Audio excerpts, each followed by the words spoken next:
Bonsoir, je suis très heureux de vous accueillir sur le terrain d'essai en compagnie de mon invitée ce soir, aussi jolie que charmante.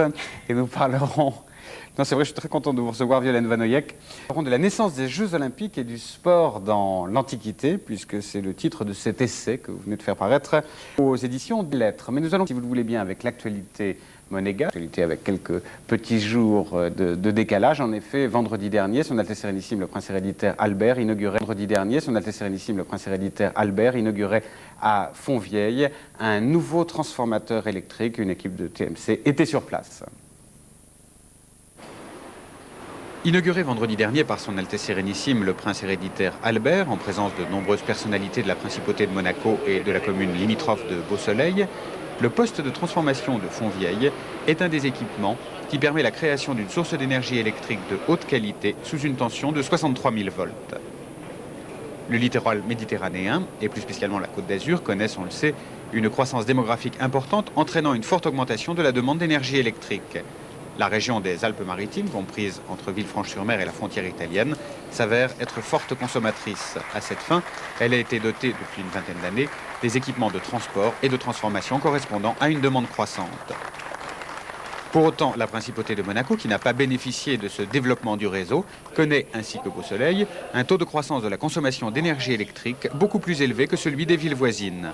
Afin de satisfaire cette demande, il importait de réaliser au plus tôt un ouvrage alimentant la Principauté à partir des équipements de transport et de transformation situés à l'ouest. C'est ce qui a conduit l'Électricité de France et la Société monégasque de l'électricité et du gaz à réaliser conjointement ces nouvelles installations.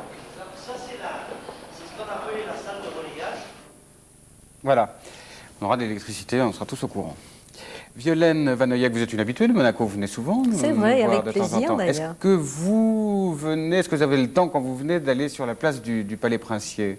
Ah oui, quelquefois, j'aime beaucoup. Bah oui, écoutez, de toute façon, Monaco me plaît dans son intégralité. Ah, c'est formidable. Alors vous savez que sur la place du Palais Princier, il y a un événement tous les jours vers midi qui attire beaucoup de touristes, c'est la relève de la garde. Et puis quelquefois, en plus de la relève de la garde, il y a un petit supplément ou un grand supplément. C'était le cas la semaine dernière car la Principauté recevait un orchestre de l'armée suédoise. Et également une équipe de Télé Monte Carlo était sur place. La Principauté de Monaco a accueilli mercredi dernier sur la place du Palais, à l'issue de la relève de la garde, la musique militaire de l'armée royale suédoise.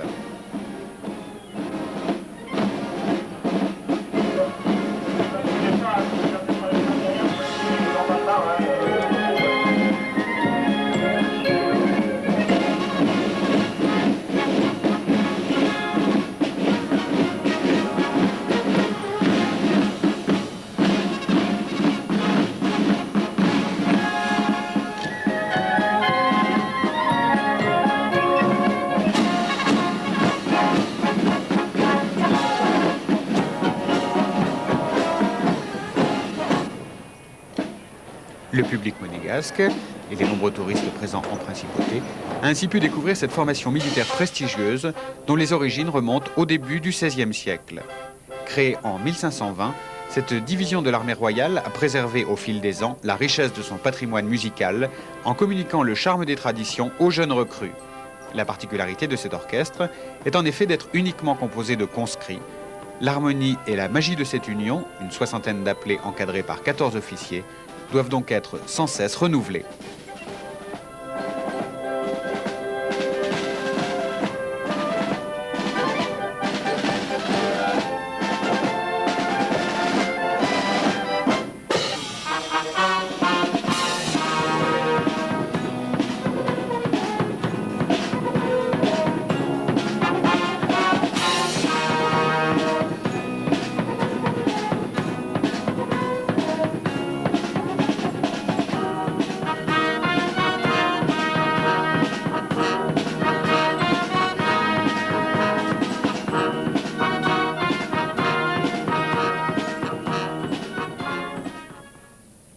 l'avez trouvé, Violaine Vanoyak? Moi, je les trouve magnifiques. Moi, je les trouve magnifiques. Et puis, effectivement, et en plus, ils jouent très, très bien. Moi, j'adore leur casque. Je voulais en piquer un, d'ailleurs, oui, avec je pensais à la même joli chose petit que plumet. vous. Ça serait chouette pour sortir.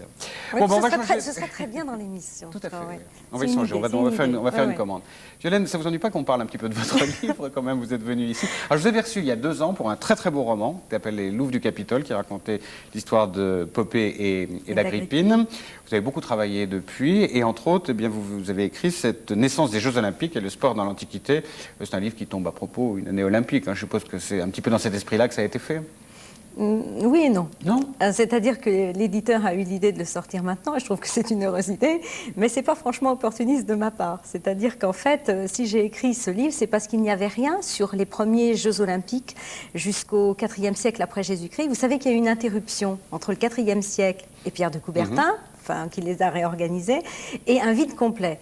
Et tout ce qui concernait l'Antiquité, on n'avait absolument rien là-dessus, ou alors des articles qui étaient séparés. Donc le but a été, si vous voulez, de retrouver ces articles, de relire tout ce que les anciens avaient écrit sur les JO. Et mais puis apparemment justement, ils n'ont n'ont pas écrit beaucoup de choses. Il y a très peu de textes, et en fait, il faut surtout décrypter les vases, les céramiques de l'époque. Ça dépend, c'est-à-dire qu'il y en a qui ont été très prolixes sur les jeux masculins, mais sur les jeux féminins, par exemple, on a très peu écrit au 5e siècle avant Jésus-Christ. Et ce qui est curieux, c'est qu'actuellement, des fouilles sont en cours, parce que ce n'est pas une matière morte, les fouilles sont en cours à Olympie, et on découvre tous les jours des objets, des inscriptions qui remettent un petit peu des idées reçues en l'air comme ça, et qui demandent à être réinterprétées. Par exemple, on a pas mal écrit sur les Jeux Olympiques, les épreuves masculines, mais sur les femmes, on ne savait rien. Et jusqu'à un temps relativement récent, les historiens pensaient que les femmes étaient interdites d'Olympie. Elles n'avaient pas le droit de mettre le pied sur Olympie sous peine d'être précipitées du haut d'un rocher. Il y a une justice quand même. Il y a une justice, oui. Et récemment, on a découvert en fait qu'elles participaient à toutes les épreuves. Alors on a découvert comment? On a découvert une fresque qui les représente par exemple sur des courses de chars. On a découvert une inscription nous disant qu'il y avait 3 femmes victorieuses dans les Jeux Olympiques à telle ou telle date. Et à partir de ça, petit à petit, on a reconstitué les épreuves féminines. Donc, là, je m'avance vraiment, parce que s'il y a des spécialistes à l'antenne, ils vont effectivement peut-être s'étonner de mes propos, mais je crois fermement que les femmes avaient une place lors des Jeux Olympiques, contrairement à ce qu'on a dit jusque-là. Alors, vous parlez de la naissance de ces Jeux Olympiques, qu'on ne situe pas très bien d'ailleurs dans le temps, chacun a un petit peu sa théorie, mais vous parlez du sport en général, du sport dans l'Antiquité, donc en Grèce puis à Rome. Il faudrait que dans la société grecque, et ça ne surprendra personne, le sport avait une énorme importance. Le sport avait une énorme importance puisqu'on le sait, le but des Grecs, l'idéal grec, c'était d'avoir un esprit sain dans un corps sain. Ça, c'était l'idéal. Idéal qui n'a jamais été en fait atteint, et c'est ce que je démontre aussi dans l'essai. Si vous voulez, je suis partie un petit peu aussi d'un mouvement d'humeur, parce que les journalistes sportifs disent toujours, là on va l'entendre encore avec les JO de Barcelone, nous disent toujours la même chose. Dans l'Antiquité, c'était formidable, il y avait des amateurs, l'esprit des sportifs était là, on voudrait retrouver cet esprit sportif, etc. Mais c'est faux. Pas du tout. Mais pas du tout. C'était déjà pourri. pourri, on n'exagérons rien. Mais enfin, disons que les athlètes dans l'Antiquité étaient également des professionnels.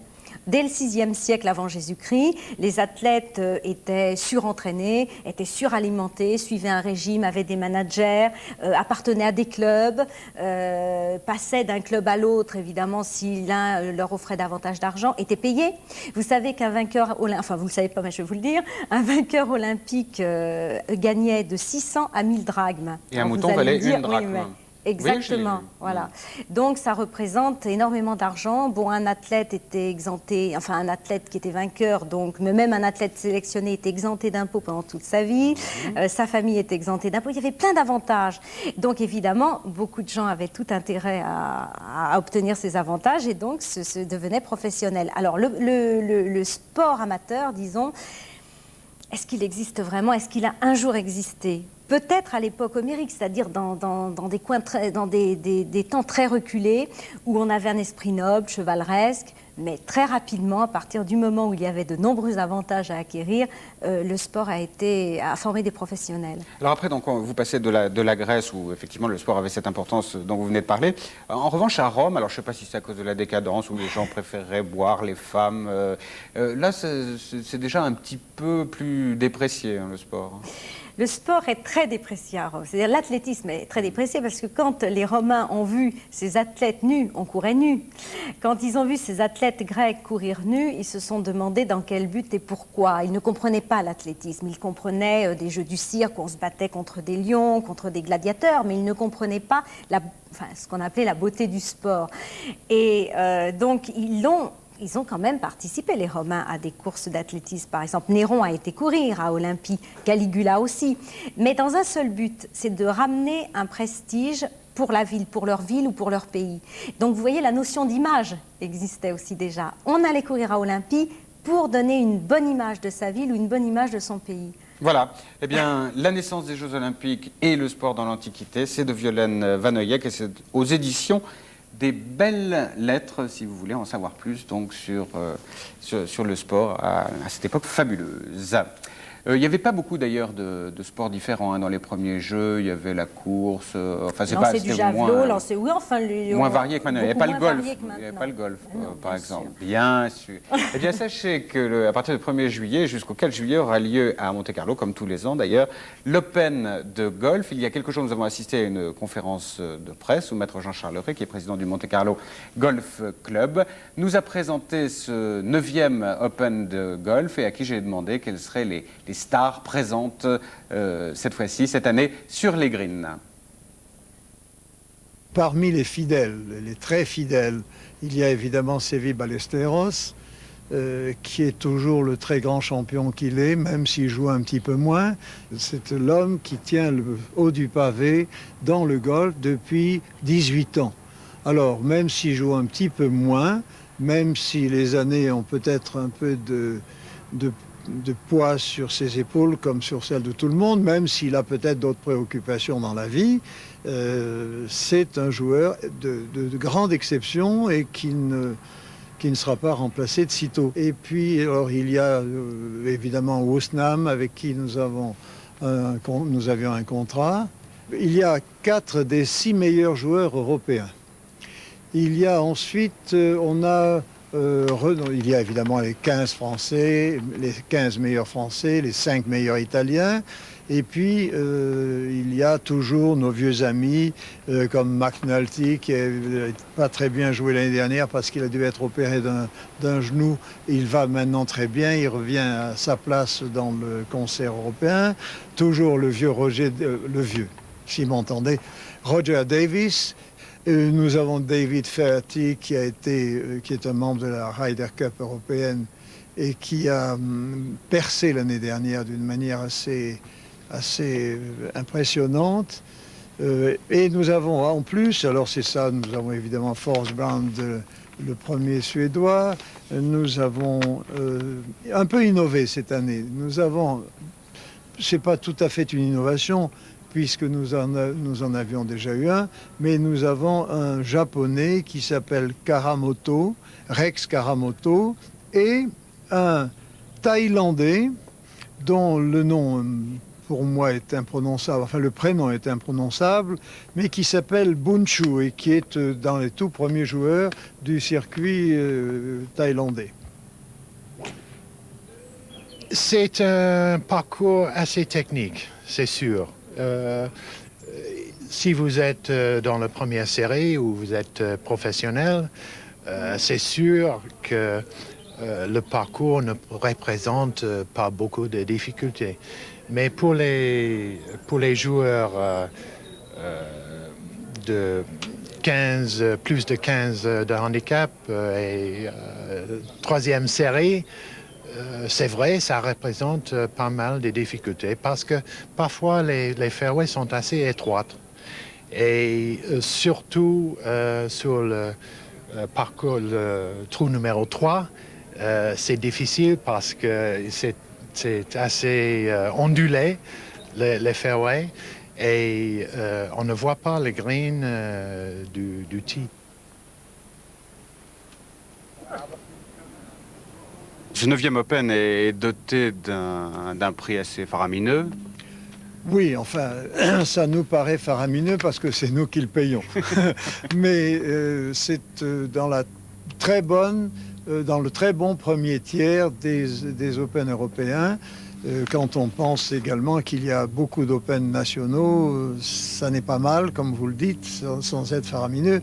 Le prix est de 4 300 000 francs. Et je pense que le joueur qui le gagnera n'aura pas perdu tout à fait ses journées, d'autant qu'en plus, il fait quelque chose qui lui plaît. Eh bien oui, ça me donne des idées. Peut-être que je vais me mettre au golf. Si vous êtes des familiers de ces rendez-vous TMC, vous connaissez sûrement les petits chanteurs d'Aix-en-Provence. Ils viennent nous rendre visite de temps en temps avec le chef Gérard Mouton. Eh bien, ils vont bientôt se produire à Marseille et à Aix-en-Provence. Et là, ils nous ont envoyé un tout petit extrait d'un de leurs derniers concerts. Nous les écoutons.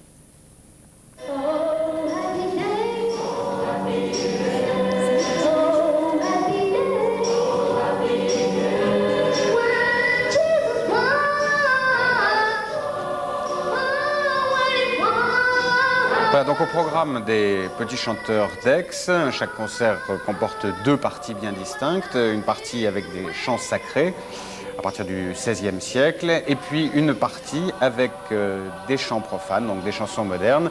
Vous avez pu noter les dates des 2 prochains concerts des petits chanteurs d'Aix-en-Provence, donc samedi 27 juin à Marseille à 21 h à l'église Saint-Pierre et lundi 6 juillet à Aix-en-Provence, c'est à 21 h également, et c'est sur cette magnifique place d'Albertas. Voilà, donc des idées de sortie si vous restez dans la région, Violaine Van Oyek, mais peut-être pas vous rentrez à Paris.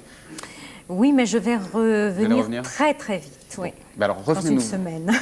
Ah, vous voyez, c'est vraiment très rapide. Ben, revenez nous voir quand vous voulez, vous êtes la bienvenue sur le plateau des rendez-vous de TMC. Il me reste à vous remercier de votre attention et puis à très très bientôt pour de nouveaux rendez-vous. Dans quelques instants, vous retrouvez Franck Pelou.